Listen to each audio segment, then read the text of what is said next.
मेहनत किया हुआ अधिकार मांग रहे हैं मोदी सरकार से, भीख नहीं मांग रहे हैं। शहर में पढ़ाया जाता है ए फॉर एप्पल, लेकिन हम युवा पढ़ते हैं गांव के A for army, A for airport. Modi ji से मैं उनकी कुर्सी थोड़ी मांग रहा हूँ, मैं अपना अधिकार, अपना हक मांग रहा हूँ। सब प्राइवेटेशन करके और हम सभी को चौकीदार और पकौड़ा बेचने के लिए वहाँ पे भेजेंगे। मोदी जी से मैं यही कहना चाहता हूँ, तो अगर सेना के साथ रहते, सेना को अग्निवीर नहीं बनाते। भगत सिंह ने कहा था कि पहरों को सुनने के लिए धमाके की जरूरत है। ये धमाका होगा हिंदुस्तान के नौजवानों की आवाज से, और ये आवाज हिंदुस्तान के हर गली से निकलेगा और मोदी सरकार को सत्ता से बाहर बैठाएगा। सूरत में जो कंपनी लगी थी, ईस्ट इंडिया कंपनी, वो गुजरात में लगी थी। इनका बीज ही विदेशी है। ये देश को प्राइवेटाइजेशन करना चाहते हैं। मोदी जी उसी तो प्रकार कर रहे हैं। रेल बेच दिया, तेल बेच दिया, कुछ दिन में युवा को भी बेच देंगे। अरे देश का युवा सारा सड़क पे खड़ा, और कैसी सेना मजबूत होगी? मोनू बता दो, युवा खतरे में है। 50 लाख बालकों ने फार्म भरा, 400 रुपए पर फीस है। 50 लाख से 2 अरब रुपया बैठे, जो जितना 2 अरब रुपया आया बच्चों का यू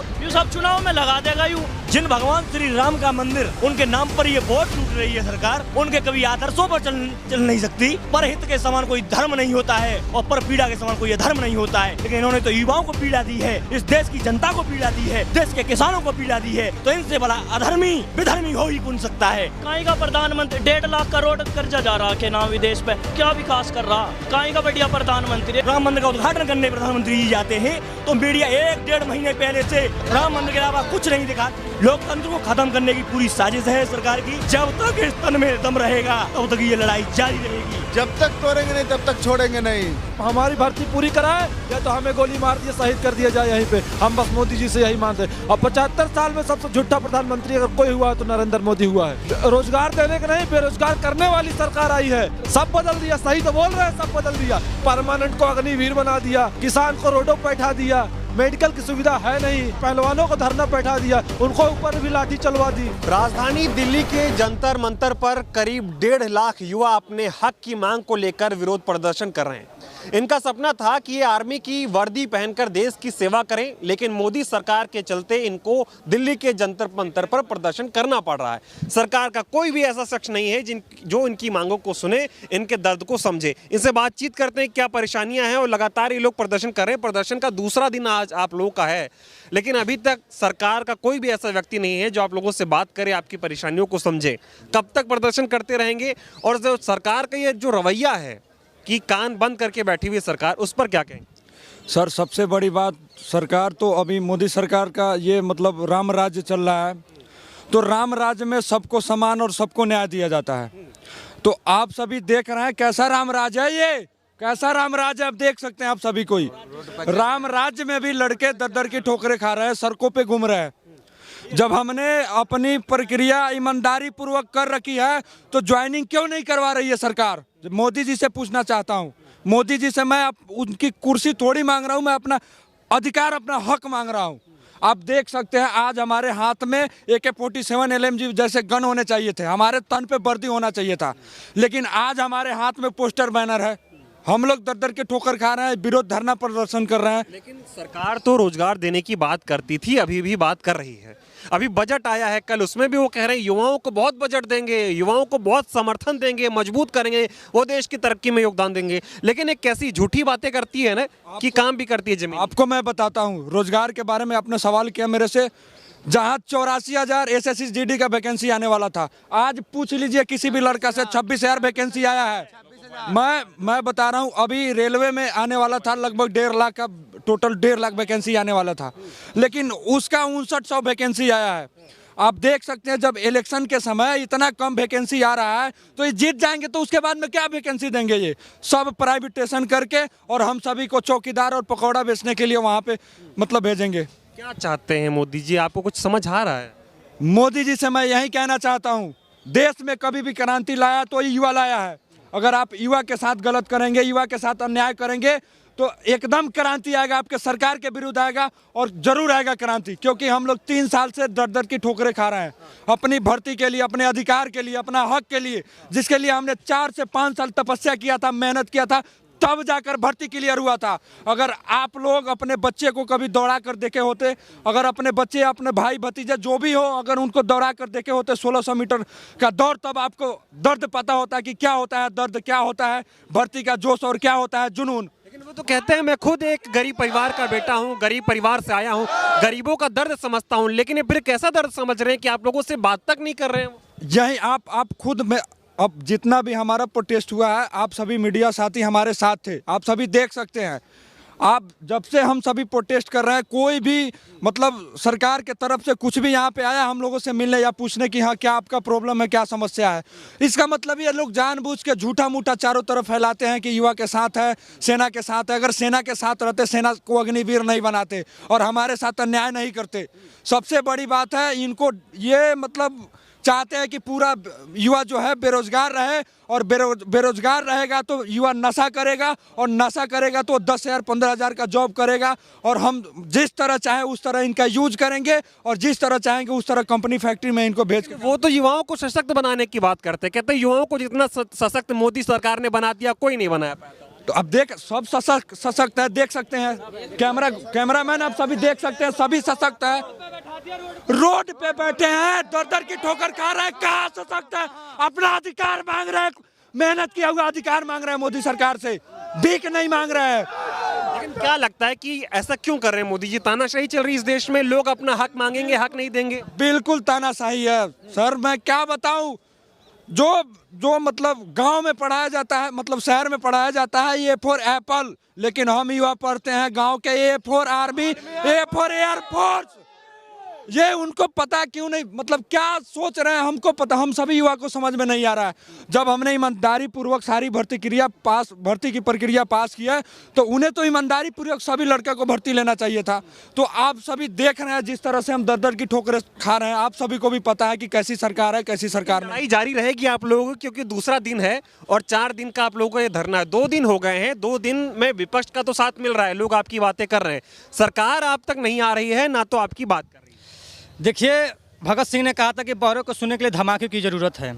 तो ये धमाके कोई गोला और बम बारूद से नहीं होगा, ये धमाका होगा हिंदुस्तान के नौजवानों की आवाज़ से, और ये आवाज़ हिंदुस्तान के हर गली से निकलेगा और मोदी सरकार को सत्ता से बाहर बैठाएगा।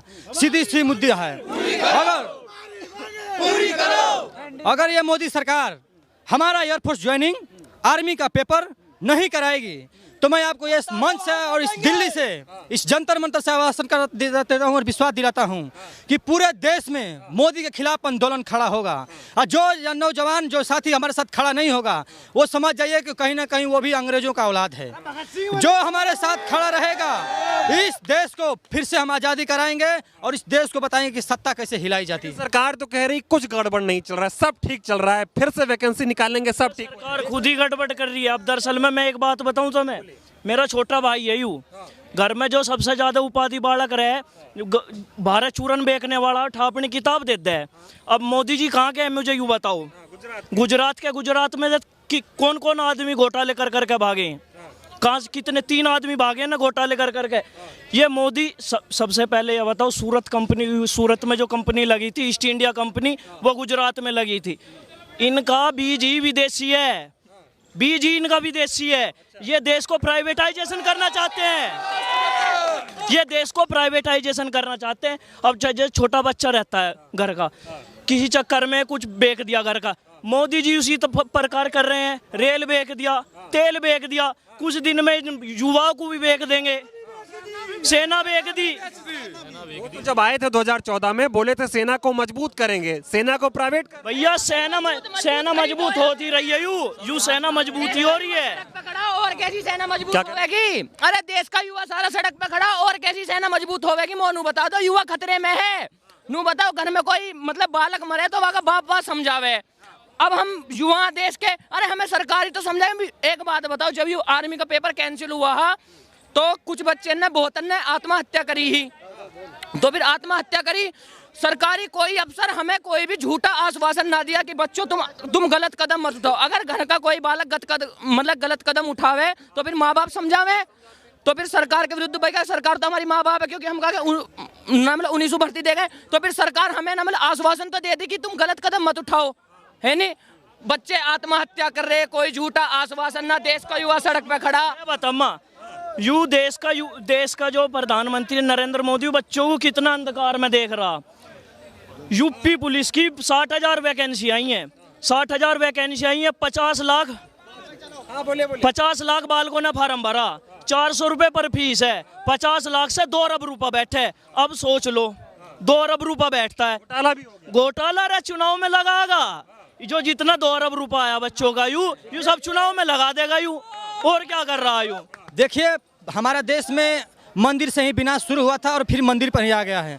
712 ईस्वी में मोहम्मद गजनी ने सोमनाथ मंदिर को लूटा था गुजरात में, और उस मंदिर से ही तमाम विदेशी आक्रमणों ने मेरे देश पर आक्रमण शुरू किया, और फिर हमारी देश की जो मुद्दा है उस मंदिर पर ही आकर टक गई है। लेकिन मैं देश को बार बार कहता हूं कि मंदिर मस्जिद के चक्कर में मत पड़िए। इस देश का सबसे बड़ा मुद्दा है महंगाई और बेरोजगारी। उस पे बात करिए। ये सरकार मंदिर के नाम पे जो वोट बैंक बनाती है, लेकिन जिन भगवान श्री राम का मंदिर उनके नाम पर ये वोट लूट रही है सरकार, उनके कभी आदर्शों पर चल नहीं सकती।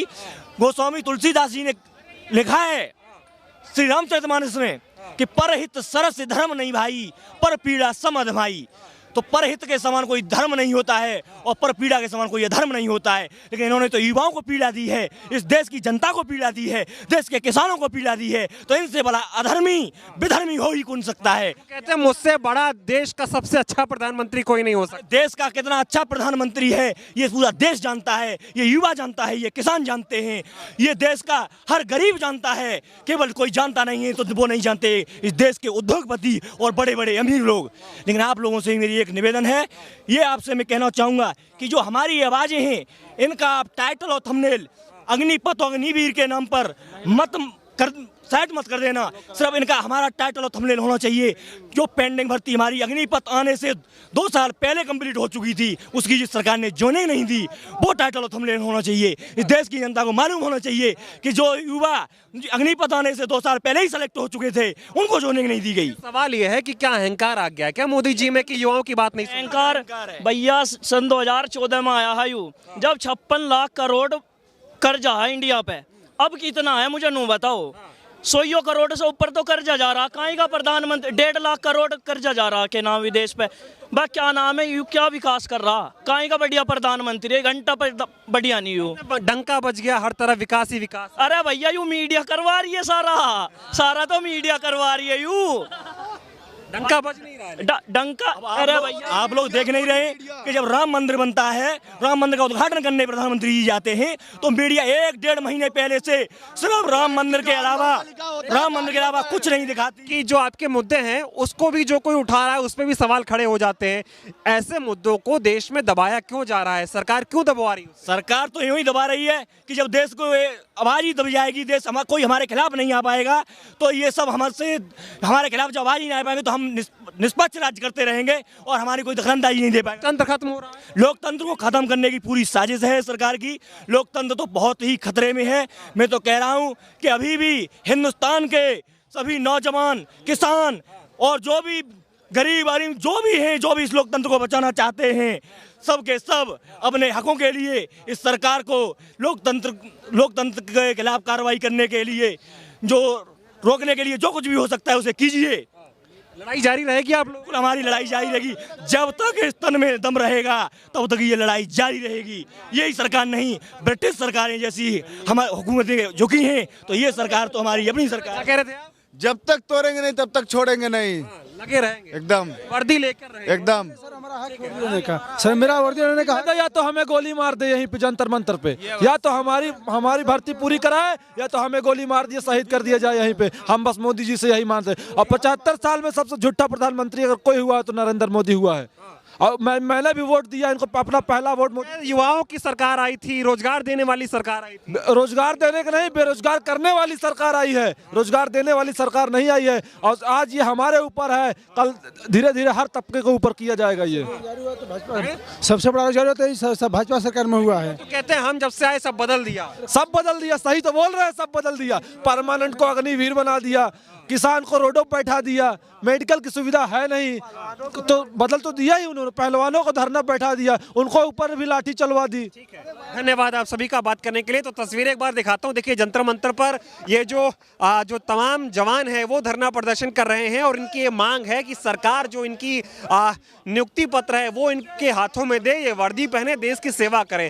और जब तक इनको नियुक्ति पत्र नहीं मिल जाता है, इनका धरना प्रदर्शन ऐसे ही जारी रहेगा, चाहे कुछ भी हो जाए। और तमाम युवाओं उन्होंने, आपने सुना भी होगा, उन्होंने ये भी कहा कि या तो वर्दी दे दीजिए नहीं तो गोली मार दीजिए, और जब तक वर्दी नहीं देंगे तब तक ये यहाँ से जाने वाले नहीं हैं। इनकी लड़ाई जारी रहेगी जब तक इनको न्याय नहीं मिल जाता है।